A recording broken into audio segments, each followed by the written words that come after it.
Look at this beautiful cookie jar I was sent from Homemaker Designs.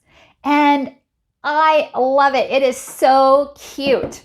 So this is in stainless steel and it can hold 11 cups. How awesome is that? And it's quite large too. So it has this lid with a handle on top and look how adorable that is.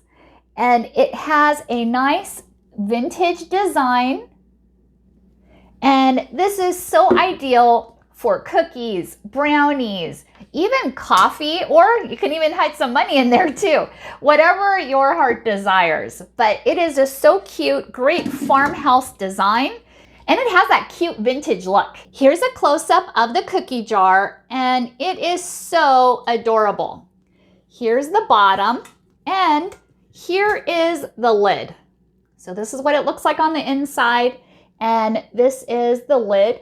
Now you're gonna notice that it has like a silicone liner here, which is gonna make it a nice tight seal. So it's gonna be airtight. Perfect. This is so ideal, great for any kitchen decor, and I just love that it's airtight too. No more stale cookies in my house, so definitely recommend it. And this would make a great gift to give to somebody as well. Thank you so much for watching and hope you found this video helpful.